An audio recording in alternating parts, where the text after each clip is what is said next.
नमस्कार, पक्ष विपक्ष में आपका स्वागत है। मैं हूं आपके साथ रविंद्र सिंह। भारतीय जनता पार्टी ने मिशन 2024 की तैयारियां शुरू कर दी हैं। पार्टी ने कुल 4 राज्यों में नए अध्यक्षों की नियुक्ति की है। पीएम नरेंद्र मोदी मंत्रिमंडल से एक मंत्री को संगठन के काम में लगा दिया। वहीं दक्षिण का किला मजबूत करने के लिए भगवा दल ने आंध्र प्रदेश में महिला दांव खेला है। बीजेपी ने कांग्रेस छोड़कर बीजेपी में शामिल हुए सुनील जाखड़ को पंजाब की कमान सौंप दी। झारखंड में बाबूलाल मरांडी, आंध्र प्रदेश में डी पुरंदेश्वरी और जी किशन रेड्डी को तेलंगाना का चीफ बनाया गया। इन नियुक्तियों में राजनीतिक और सामाजिक समीकरण का पूरा ध्यान रखा गया है। पार्टी ने केंद्रीय मंत्री जी किशन रेड्डी को तेलंगाना बीजेपी का चीफ नियुक्त किया। इसी के साथ इस बात की प्रबल संभावना है कि मोदी मंत्रिमंडल में भी जल्द फेरबदल हो सकता है। खबर देखते हैं।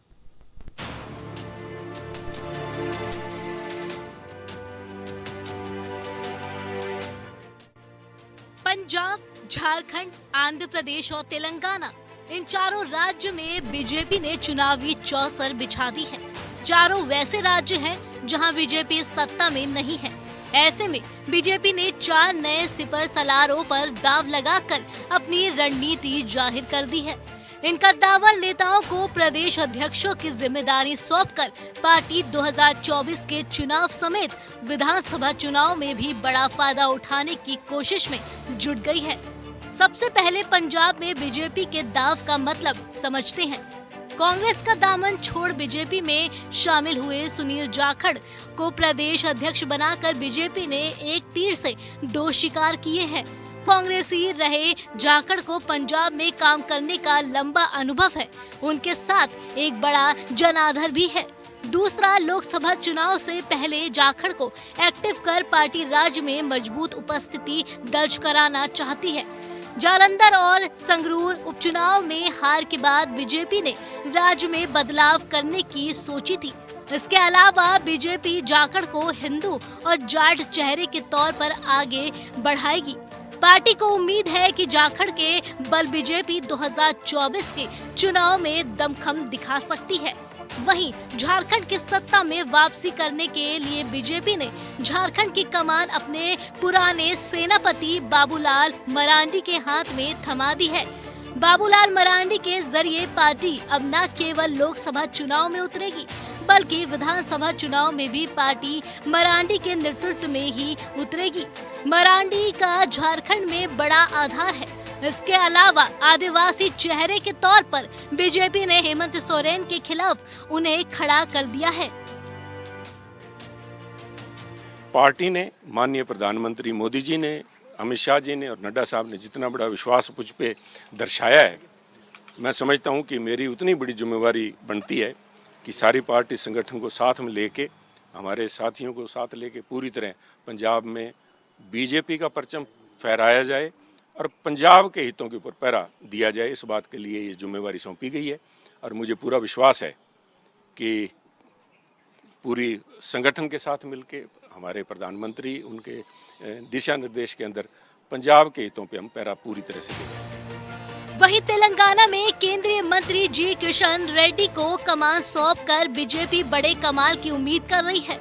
बीजेपी ने राज्य के अपने दिग्गज नेता बंदी संजय कुमार को हटाकर केंद्रीय मंत्री जी किशन रेड्डी को तेलंगाना में कमल खिलाने की जिम्मेदारी सौंपी है। तेलंगाना में संजय कुमार बीजेपी का चेहरा रहे हैं। 2019 को लोकसभा चुनाव में वे करीमनगर से जीते थे।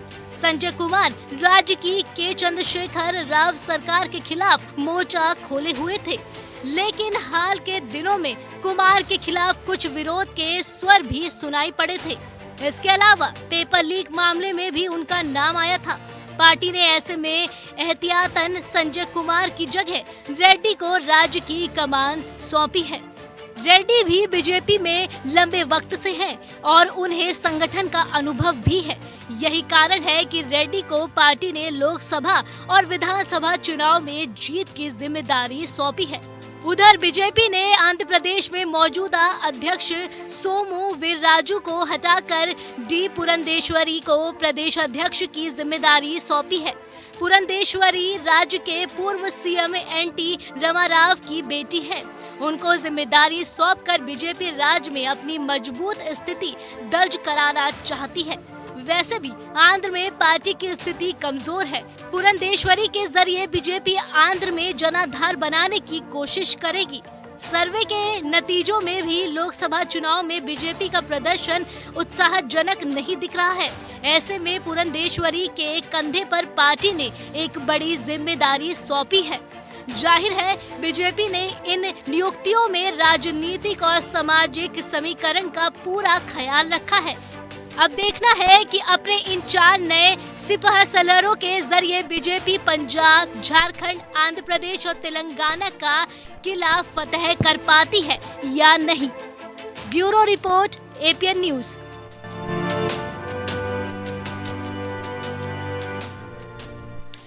भारतीय जनता पार्टी की सोशल इंजीनियरिंग जबरदस्त है, लेकिन जो गलती उसने हिमाचल और आंध्र प्रदेश और कर्नाटक में की है वो आंध्र प्रदेश में नहीं करना चाहती। बाकी जो राज्यों में चुनाव होने उनमें भी नहीं करना चाहती। इसलिए इस बार कोई चूक ना हो, उन नेताओं को तवज्जो दी जा रही है जो अपना जनाधार रखते हैं, जमीनी स्तर पर जिनकी पैठ हो। तो भारतीय जनता पार्टी ने अपनी रणनीति साफ कर दी है। कांग्रेस की रणनीति क्या होगी इसको भी समझने की कोशिश करेंगे। 2 खास मेहमान इस चर्चा में हमारे साथ शामिल हैं। देवेंद्र प्रमुख, नेता भारतीय जनता पार्टी, संदीप त्रिपाठी, नेता कांग्रेस। बहुत बहुत स्वागत है आप दोनों का। संदीप जी, भारतीय जनता पार्टी की रणनीति भी क्लियर है, क्या करना चाहती ये भी साफ है। कांग्रेस की रणनीति क्या होगा? कांग्रेस की रणनीति जिस तरीके से राहुल जी ने चुनाव तो हुआ कि राहुल जी ने तरीके से विचारधारा की बात की और विचारधारा के आधार पर और मुद्दों के आधार पर चुनाव लड़ने की बात की, तो मुझे नहीं लगता कि जब आप मुद्दे के आधार पर और विचारधारा के आधार पर चुनाव लड़ते हैं तो जो है चेहरा माने रखता है या माने रखता है कि कौन सी पार्टी लीड कर रही है, क्या नहीं, विचारधारा माने रखती है। तो आज हम मुद्दों के आधार पर, विचारधारा के आधार पर चुनाव लड़ने जा रहे हैं। और रही बात जिस तरीके से जो है रिसफलिंग की या नई नियुक्तियों की या नए लोगों की आने की, तो रायपुर अधिवेशन में कांग्रेस ने एक बात कही कि हम जो है 50% पद जो है 50 साल के नीचे के लोगों को देंगे, पहली चीज। दूसरी चीज, 75% पदों पर एससी, ओबीसी, माइनॉरिटी और अन्य कम्युनिटी जिनके बारे में बात नहीं होती थी, हम उनको पदों पर लाएंगे और इस दिशा में काम भी चल रहा है। आप देखिए कि चाहे भूपेश बघेल जी हो, ओबीसी समुदाय से आते हैं, चाहे गहलोत जी हो, ओबीसी समुदाय से आते हैं। तो हम ये चाहते हैं कि जिस तरीके से जो आवाजें आज समय के साथ या बहुत पिछले कई वर्षों से उठती रही है और वो राजनीति की मुख्यधारा की आवाज नहीं बन पाई, उस आवाज को हम बनना चाहते हैं और बनेंगे। इसलिए कि आप देख लीजिए, महिलाओं को भले हम उत्तर प्रदेश में सफल नहीं हुए हो, लेकिन आज महिलाओं की बात पूरे चुनाव में होने लगी। यही हमारी कांग्रेस एक ऐसी पार्टी है, जब कोई भी मुद्दा या कोई चीज लेके आती है तो उसको मजबूरी बस सारी पार्टियों को अपनाना पड़ता है। और हमारा नेक्स्ट टारगेट ये भी है कि हम जो बिल महिलाओं का आरक्षण का पड़ा हुआ है, अगर हम सत्ता में आते हैं, जो कि हम आने वाले हैं, हम उन पहला काम जो है महिलाओं को आरक्षण जो 30% का है संसद में, वो उसको पास करके देंगे। नहीं, ऐसा लगा तो अब तक ऐसा लगा है ना कि ड्राफ्टिंग आपने तैयार की और जीत जो है भारतीय जनता पार्टी के हाथ में आ गई और वो उस रास्ते पर चली गई, आप लोग चल नहीं पाए। दूसरी तरफ ये है कि पुरंदेश्वरी जी हुई, जी किशन रेड्डी हुए, सुनील जाखड़ हुए, बाबूलाल मरांडी हुए, जमीनी स्तर के नेता हैं, इनकी अपनी अपनी पैठ है, इनकी कोई काट है आपके पास? सर, पहली बात तो मैं भाजपा की बात करना नहीं चाहता था, लेकिन अब आप कर ही रहे हैं सर। ये बताइए, हम तो इनको कहते हैं सर ये उधार की पार्टी है, इनके पास नेता होता नहीं है। ये प्रमुख जी बेमतलब में परेशान है, ये पहले जाए, कम से कम 10 साल कांग्रेस में काम करे, तब इनकी भाजपा में वैल्यूएशन होगी। आप समझिए, पंजाब में जिसने अपना जीवन खपा दिया होगा, समझिए, एक बात बहुत महत्वपूर्ण कर रहा होगा, जिसने पंजाब में भाजपा के लिए अपना जीवन खपा दिया होगा, वो नाकाबिल, निकम्मा, नकारा हो गया। और कांग्रेस से 1 साल पहले आया हुआ व्यक्ति सुनील जाखड़, जिसके ऊपर दुनिया भर का आप आरोप लगाते थे, वो अच्छा हो गया, वो अध्यक्ष के काबिल हो गया। तो ये मानने की भाजपा में नाकाबिल लोग हैं। ये जवाब ले लेते हैं, ठीक है, जवाब ले लेते हैं, मंत्री देख लीजिए, जवाब ले लेते हैं, इंतजार कर रहे हैं वो जवाब देने का, वो भी बेहतरीन जवाब देने के लिए तैयार है। देवेंद्र प्रमुख जी, जिनको पानी पी पी कर आप कोसते थे, जिन पर गंभीर आरोप लगाते थे, आपके दल में आते ही उसके दाग धुल जाते हैं। महाराष्ट्र का ही चाहे एग्जाम्पल ले लें हाल का, अजीत पवार जी का, और यहाँ पर जाखड़ साहब का एग्जाम्पल दे रहे हैं। देखिए, ये तो रविंद्र सर राजनीति में होता है कि जब वो किसी के विपक्ष में होते हैं तो उनको चाहे अगर आप इसमें किसी पर भी उंगली उठाएं, अब लोग खूब जी भर के माननीय प्रधानमंत्री जी के लिए बोलते हैं, माननीय उत्तर प्रदेश के मुख्यमंत्री जी को बोलते हैं, लेकिन जब तक की बात आती है तो मिलता नहीं है। तो हमारा एक और विश्वास है कि हम जो है कथनी और करनी में अंतर नहीं होना चाहिए, कि जो तथ्य हैं, जो उनके एविडेंस हैं, मैंने पवार का अंकल का देखा था, तो वैसे उन्होंने कई बार बयान दिया अपनी डिबेट के अनुसार, उन्होंने 2-3 जगह बोला भी है कि ये लोग जो मैंने प्रधानमंत्री को ये किया था या मुझसे ये किया था, ये किया था। तो अगर आपके पास इतने एविडेंस हैं, उसके बाद भी आप इंतजार कर रहे हैं, क्योंकि अब तो 24 घंटे लगभग हो लिए हैं उथल पुथल में, तो आज ही आपको कोर्ट में जाना था, तुरंत जाना था, और जो गलती बीजेपी ने की है उसके ऊपर वार करना था, लेकिन आप लोग बोलते हैं, करते कुछ नहीं है। विश्व का सबसे बड़ा संगठन है, देश की सबसे बड़ी पार्टी है, उसके लिए आप बोलते हैं कि हम जो है नेता एक्सपोर्ट कर रहे हैं, इधर उधर से खरीद रहे हैं, हम उन नेताओं को ला रहे हैं। नहीं, वो तो ये भी कह रहे हैं ना कि Bharatiya Janata party use and throw की नीति अपना रही है। पहले शिंदे साहब बेहतर थे आपके लिए, अब पवार साहब, अजीत पवार बेहतर हो गए, ठीक यही काम आप वहां आंध्रा में करने जा रहे हैं। देखिए, एक चीज और रविंद्र से, एक चीज मैं क्लियर करता हूँ, क्योंकि जिस तरीके से इन्होंने कहा कि जब आप उंगली उठाओगे किसी पर 103 अपनी तरफ उठाएं। जब शिवसेना ने कांग्रेस के इनके साथ एनसीपी के साथ गठबंधन, उससे पहले चुनाव में जीते किस मुद्दे से थे, अगर भारत में कोई हिंदुत्व का नाम लेने वाली इकलौती एक पार्टी शिवसेना थी, और शिवसेना ने हिंदुत्व के नाम पर सारी सीटें वहां जितनी जीत कर और जाकर इनकी गोदी में बैठे, और इन्होंने अल्पसंख्यकों की राजनीति करते करते 60 वर्षों तक अल्पसंख्यक चिल्लाते रहे, चाहे किसी को किया नहीं। अभी हमारे मित्र ने ओबीसी का जिक्र किया, भाई 60 वर्षों में ओबीसी की याद नहीं आई आपको, SC ST की याद नहीं आई, कितने नेता आप लोगों ने आगे निकाले अब तक? आप हमारी जो रणनीति है उनको चोरी करते हैं, उनको फॉलो करते हैं, और फिर उसी पर गिरते हैं। हम जो पिच तैयार करते हैं हम अपने हिसाब से करते हैं ना, हमारे बॉलर और बैट्समैन किस तरीके की टीम है। तो कर्नाटक में किसने पिच तैयार की थी? कर्नाटक में नहीं, कर्नाटक में आपने पिच तैयार की थी? बिल्कुल हमने पिच तैयार, दिल्ली में देख लीजिए, पंजाब आप नहीं ले पाए, तो यहाँ पर तो कुछ तैयारी नहीं हुआ, आम आदमी पार्टी आपको झटका देके चली गई। मैं एक चीज और क्लियर करता हूँ कि कर्नाटक का कई बार जिक्र आता है। कर्नाटक में देखिए, हमने कहा था वोट परसेंटेज हमारा कम हुआ, हम वहाँ 62 के प्लस के जो साथ वहाँ हमने जो विपक्ष की शानदार भूमिका निभाई है, सीटें कम नहीं हुई। इसको हार नहीं कहते, लोकतांत्रिक एक चुनौती होती है, इससे सीख मिलती है। हम लोग अभी आप जिक्र कर रहे थे, आपने आया था आपकी बाइट के माध्यम से चलना कि भारतीय जनता पार्टी की जो रणनीति है, हमारे नेता का यह कहना था अटल जी का तरगी का, हम या तो सीखते हैं जीतते हैं, हम कभी हारते नहीं है। हम लोग कभी हार मानने वाले होते नहीं है। हमारा संगठन जो है वो विश्व का नंबर 1 संगठन वैसे ही नहीं है, हमारा संगठन काम करता है। विपक्षी दल यही बात तो कह रहे हैं कि अगर आपके पास ईडी भी है, आपके पास सीबीआई भी है, सारी चीजें हैं, तो आप कैसे हार सकते हैं? देवेंद्र प्रमुख जी का। और दूसरी चीज है, एकला चलो कब तक? आप कब उन चेहरों को तवज्जो देंगे जो जमीन से जुड़े हैं? नहीं सर, कांग्रेस पार्टी हरदम तवज्जो दी है, और जमीन से ही उठाकर कांग्रेस नेता बनाने की फैक्ट्री है, आप समझिए। उस फैक्ट्री के प्रोडक्ट जो है भारतीय जनता पार्टी में चले जाए, सपा में चले जाए, बसपा में चले जाए, मैं नाम गिना रहा हूँ सर। उत्तर प्रदेश में ब्रजेश पाठक जी कांग्रेस से NSY की राजनीति की, आज बसपा में गए, और बसपा में जाकर आज जो है उत्तर प्रदेश के जो है डिप्टी CM बने, जितिन प्रसाद हो गए। जो है कम से कम उत्तर प्रदेश के मैं 50 नेताओं को जानता हूं जिन्होंने छात्र राजनीति की शुरुआत कांग्रेस के NSY संगठन से की, और आज जो है भारतीय जनता पार्टी या अन्य पार्टियों में है। तो कांग्रेस का नेता बनाती है, जमीन से बनाती है, लेकिन उनका ध्यान नहीं रखती है। नहीं सर, बिल्कुल ध्यान रखती है। लोग ध्यान नहीं रखते कांग्रेस का, कांग्रेस से लेते हैं, कांग्रेस से जो है कांग्रेस में खा पी कर मजबूत होते हैं, कांग्रेस से सीखते हैं। और सर एक बात और समझिए, एक मजेदार बात मैं आपके माध्यम से प्रमुख जी को कहना चाहूंगा। कभी आप सोचिए कि भारतीय जनता पार्टी का जो मूल नेता होगा, कभी उसको आप किसी पार्टी में और जाते हुए नहीं देखेंगे। कोई पार्टी लेती नहीं है सर, उसे बात ही नहीं करते हैं। आप समझिए कि हमारे यहाँ जिस तरीके से पहले ये कहा जाता था कि नीतीश कुमार या शिवसेना या अकाली दल ये कहते थे कि ये अछूत थे, इनको राजनीतिक अछूत माना जाता था, हमने इनको जो है मेन स्ट्रीम में ला दिया और आज हम ही को ये रास्ता बताना शुरू कर दिए। तो वैसे ही भारतीय जनता पार्टी के नेता जो होते वो कह रहे हैं कि आप रास्ता भटक गए, इसलिए तो बता रहे हैं संघी सर। वो कह रहे हैं कि रास्ता भटक गए आप लोग। अब तो ऐसा कुछ समय से लगने लगा जिस तरह से सॉफ्ट हिंदुत्व का रास्ता कांग्रेस अपना रही है, वो अपनी ही विचारधारा को भूल गई है, वो बीजेपी के रास्ते पर चलने लगी है।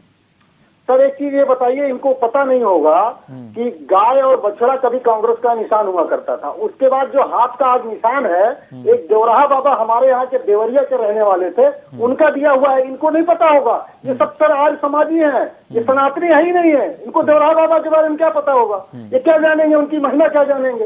ये सब आर्य समाजी, ये सनातनी है ही नहीं है, ये नकली हिंदू है, ये सनातन को ही खा रहे हैं, सनातन को। अच्छा, ये बड़ी विचित्र बात है संदीप जी। ये एक होड़ सी मच गई है कांग्रेस और भारतीय जनता पार्टी में कि कौन कितना बड़ा हिंदू है, जबकि देश ये पूछ रहा भाई हमारा पेट भरा कि नहीं भरा। वो ये कह रहे हैं, वो ये भी कह रहे हैं कि भैया अपना अपना राज संभालो, जहां जहां आप मजबूत है वहां पे संभाल लो। वो कह रहे हैं कर्नाटक में 100 दिन में सरकार गिर जाएगी, तो अपना कुनबा तो संभालिए, चुनौती कैसे देंगे आप? सर बड़ी भगवान राम जी थे, राम जी भगवान थे, तो उनके यहाँ भी मंथरा एक थी, नौकरानी थी। तो ये मंथरा लोगों के सहारे आप चाहेंगे कि जो है आप सत्ता प्राप्त कर ले, तो सत्ता नहीं प्राप्त हो सकता, वनवास हो सकता है सर। हम लोगों को वो ठीक, आप उनका मंथरा का एग्जाम्पल दे रहे हैं, अपने विभीषण तो संभालिए पहले। नहीं सर, रावण क्या विभीषण होता है? इनके यहाँ से विभीषण की हम लोग तलाश कर रहे हैं, मिल गया है, इसलिए इनकी छुट्टी नहीं करें। विभीषण आप वैसे मत लीजिए, मैं तो एक कहावत के तौर पर पेश करता हूं, जो एग्जाम्पल दिया जाता है। आप मान क्यों रहे हैं? मैं ये कहना चाह रहा हूं, जो लोग आपको छोड़ के जा रहे हैं, जहां बैसाखी पर भी टिके थे महाराष्ट्र में, वहां भी आपको लोग छोड़ कर जा रहे हैं। अब शिव कुमार की बात चल रही है, क्या होगा उनका? आप कैसे अपना कुनबा संभालेंगे? नहीं सर, वो आइडियोलॉजिकल लीडर है। कांग्रेस जब भी संकट में रही है, वो संकट के समय कांग्रेस को निकालने वाले हैं, उनकी वजह से कोई संकट नहीं होगा, ये मैं दावे के साथ कह सकता हूं। और मैं वही दावा कर रहा हूं जैसे ये दावा गुलाम नबी आजाद साहब ने भी किया था, उनको लेकर भी ऐसे ही था। अब देखिए आपके बड़े बड़े नेता चले गए, आप खुद उनके नाम गिना रहे थे, तो वो तो सब बीजेपी में चले गए, तो आपकी विचारधारा से क्यों नहीं सहमत है वो? हमने एक बात अभी कही कि खाया पिया मजबूत हुआ। गुलाम नबी आजाद जी आखिरी पड़ाव पे, तो बंगला था नहीं, अब क्या करें? वो उनको बंगला चाहिए था, हम बंगला दे नहीं सकते थे, अब जहां मिला बंगला चले गए। आज बताइए कहाँ है वो? नेपथ्य में है ना सर, हमारे यहाँ से लीड करते थे वो। अगर आजाद साहब किसी को बोल दें कि अगर आपको ये चीज नहीं होगा आपका, तो आप सोनिया जी भी कहीं पर चले जाइए, फिर बड़ा मुश्किल होता था सर। आज तो कहाँ सोनिया जी के सामने मनमोहन सिंह तक, सोनिया जी के सामने तो मनमोहन सिंह जी कुछ नहीं बोल पाते थे। खैर, देवेंद्र जी क्या जवाब है आपके पास? आप जितनी कोशिश कर लीजिए, जनता को सब पता है, आप जितने चेहरे बदल लीजिए, जनता को सब पता है। देखिए, हमारे मित्र ने, संदीप जी ने उदाहरण तो अच्छा दिया है, और वैसे भी मैं वैसे कह नहीं सकता कि ब्राह्मण है संदीप जी, और गौ ब्राह्मण को हम मानते वहां पे, क्योंकि रामायण के अनुयायी भी हैं हम लोग। जाकी रहे भावना जैसी, प्रभु मूरत की देखी तैसी, और मंगल भवन है मंगलहारी, तो हम मंगल की बात करते हैं, मंगल करने की बात करते हैं। मंत्रा का काम हमारा कहाँ? मंत्रा का काम तो आज की तारीख में कांग्रेस के पास हो रहा है। आप देखिए ताजा उदाहरण राजस्थान में क्या हो रहा है। राजस्थान में सचिन पायलट ने कितना खींचकर कांग्रेस को खड़ा किया, कितनी लड़ाई लड़ रहा है, कितना प्रयास कर रहा, बार बार तिरंगा करता है, जाकर अपने स्वाभिमान को टेक रहा, जाकर कभी सोनिया जी के चरणों में, कभी जाकर प्रियंका के और कभी राहुल के। लेकिन उस व्यक्ति को, नौजवान की वो दुर्गति उठा रखी है इन्होंने कि पूरा देश का नौजवान इस बात को जो है स्वीकार करता है कि कांग्रेस नौजवानों के खिलाफ कितनी है। नहीं तो ये काम आप आंध्र प्रदेश, ये काम आप महाराष्ट्र में शिंदे के साथ भी तो कर रहे हैं ना। शिंदे जी ने अपनी नाराजगी जाहिर कर दी। नहीं, हम ये चीज क्लियर कर रहे हैं, हमने ये चीज क्लियर कर रहे हैं, हम सबके साथ ये लोग हमारे साथ क्यों आ रहे हैं? आप इनका देखिए ना। अभी तो मैं ये कहता हूँ कि ये कहते हैं कि हमारे व्यक्ति पार्टी के नहीं, अरे भैया हमें तैयारी देने की उनका कि वो जाने वाले है नहीं। आप बनाने वाले बेशक हैं, आप रोकने वाले नहीं है। जो जिम्मेदारी है वो हमारी जिम्मेदारी है। लेकिन साउथ में बड़ा पालन पोषक होता है। भारतीय जनता पार्टी तो ये मानती है ना कि साउथ में आपकी उतनी मजबूत स्थिति नहीं है, वहां पर कैसे जनाधार बनाएंगे? एक नेता के आधार पर पूरे प्रदेश में कैसे अपने आप को मजबूत करेंगे? आज पूरे मरांडी साहब को लाने से क्या आपको लगता है कि पूरी मजबूती हासिल कर पाएंगे आप? रविंद्र सर, मैं ये कहता हूँ पूरे देश की बात करिए, क्लीन स्वीप कर रहे हैं। कांग्रेस जो है पहली बार जो है आप भारत कांग्रेस मुक्त भारत बन रहा है, ये क्लियर कह रहा हूँ मैं आपको, तथ्य के साथ कह रहा हूँ। बहुत शानदार विवेक है ये आपकी, इसमें ज्यादा जोर लगाने की जरूरत लेकिन वो कर कहां पा रहे हैं आप? हिमाचल में आ गए, कर्नाटक में आ गए, बाकी जिन 5 राज्यों में होने हैं उसमें से एक ही में आपकी सरकार है, केवल मध्य प्रदेश में। सर आप जी आ रहे हैं संदीप जी आ रहे हैं। आप देखना तो सही, विश्व के नंबर 1 लीडर माननीय मोदी जी का क्या जलवा है, कैसे लोग पसंद करते हैं। राहुल जी में उनमें धरती आसमान का फर्क है। कांग्रेस आज तक एक चेहरा नहीं तलाश पाई, नेता की तो बात छोड़िए। आप लड़ेंगे कैसे? आप साजिश करने जा रहे हैं। ठीक है संदीप जी, ठीक है जवाब ले लें जी। होगी कैसे संदीप जी कैसे करोगे आप, मुझे बताओ तो सही। संदीप जी जो है मुद्दाहीन बात करते हैं, वो कह रहे हैं कि बिना कैप्टन के टीम क्या करेगी? बिना कैप्टन के, बिना कप्तान के टीम आपकी क्या करेगी? कहां कहां पकड़ बना लेगी अपनी? बहुत बढ़िया बात कर रहे हैं सर। देखिए मोदी जी हमारे देश के प्रधानमंत्री हैं। अब झूठे हो, कुछ असफल रहे हो, लेकिन हर एक प्रधानमंत्री ही सर। अब एक प्रधानमंत्री की तुलना जिसको आपने डिस्क्वालीफाई करा दिया है, जिसकी सांसदी छीन ली है, जिसका घर छीन लिया है, लेकिन उसके संस्कार नहीं छीन पाए ना सर। 18% लोग आपके हिसाब से जिन आंकड़ों की आप बात करते हैं, 18 से 28% के बीच में लोग उनको पसंद करते हैं, जबकि आज वो सांसद भी नहीं है। और सोचिए एक देश का प्रधानमंत्री है जिसने अपने लिए 900 करोड़ का विमान भी खरीद रखा है, दिन भर में 5 प्रकार के सब आपकी बात, अगर संदीप जी आपकी सारी बात मान लेते हैं, हम आपकी सारी बात मान लेते हैं, हमारे इतने फॉलोअर, हमें इतने लोग पसंद करते हैं, लेकिन असल में जमीनी हकीकत देखी जाती है ना कि रिपोर्ट कार्ड आपका क्या कहता है। वहां पर तो आपको यह बताना पड़ेगा कि जहां पर चुनाव होने जा रहे हैं वहां संगठन कितना मजबूत है, आप किस आधार पर आगे बढ़ेंगे, कौन सा चेहरा है आपका, ये रणनीति कम से कम समझ में तो लोगों की आनी चाहिए। सर अभी इन्होंने दूल्हे की बात की, तो मैंने दूल्हा बता दिया कि भैया जिस दूल्हे की आप बात कर रहे हो, जिसके बारे में आपने इस तरह खर्चा बर्चा, डंका ढोल टाटा सब इकट्ठा किया है, जबरदस्ती के पैसों पर लेकर PR के माध्यम से इतना कुछ कर रहे हैं, तब वो वहां पहुंचा है। एक व्यक्ति, एक आदमी, एक साधारण आदमी जो आज के डेट में संदीप तिवारी से पद के नीचे है, पद में वो प्रोटोकॉल में भले हाई हो सकता है पूर्व पदों के नाते, लेकिन आज भी उसकी स्वीकार्यता जनता के बीच में जिन आंकड़ों की आप बात किया करते थे, उन आंकड़ों में 28% तक पहुंच गई है। आप पहले आप ही कहते थे कि 5% है, 4% है, 10% है, आज 28% है ना। अगर आप ये कहते हैं मोदी जी की 2% घटी है, इतना कुछ होने के बाद हमारे प्रधानमंत्री की लोकप्रियता 2% घटी, मुझे सब दुख हुआ, मुझे तकलीफ हुई, मुझे इतनी तकलीफ हुई, इतना पैसा खर्च करने के बाद, विपक्षी एकता का क्या होगा? इतना सब कुछ करने के बाद उनकी लोकप्रियता, विपक्षी एकता का क्या होगा? सर विपक्षी एकता जिंदाबाद है और रहेगी। और सर इसी वही घबराहट है। ठीक है, चलिए ठीक है। देवेंद्र जी 30 सेकंड में आपका जवाब चाहेंगे। सिर्फ ये समझना चाहते हैं कि 2 की लड़ाई में अक्सर तीसरा फायदा उठाता है। आम आदमी पार्टी मजबूत स्थिति में है, राष्ट्रीय पार्टी बन चुकी है, आप कुछ भी कर लें, उसका जनाधार कैसे तोड़ेंगे? अगर वो बीच में आएगी तो किसका वोट काटेगी? बिल्कुल सर, आम आदमी पार्टी सर पता चलेगा। देवेंद्र जी से, देवेंद्र जी से, हाँ देवेंद्र जी 2014 संक्षेप में बात रखिए।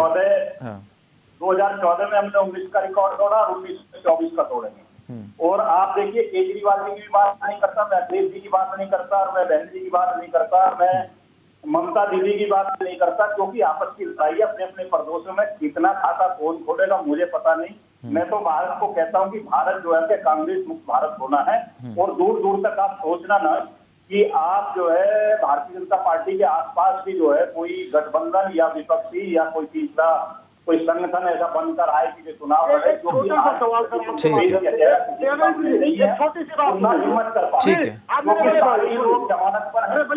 ठीक है, बहुत बहुत शुक्रिया, बहुत बहुत शुक्रिया, बहुत बहुत शुक्रिया। देखिए, कांग्रेस मुक्त भारत अगर आप कहकर जा रहे हैं तो वास्तव में क्या कांग्रेस मुक्त भारत आप कर पा रहे हैं? अगर हिमाचल और कर्नाटक वो आपसे छीन ले जाते हैं। कर्नाटक में तो ज़बरदस्त तरीके की लड़ाई देखने को मिली और ये कहा गया कि काफ़ी कुछ हम हासिल कर लेंगे, लेकिन वहाँ पर दिक्कत हुई भारतीय जनता पार्टी को।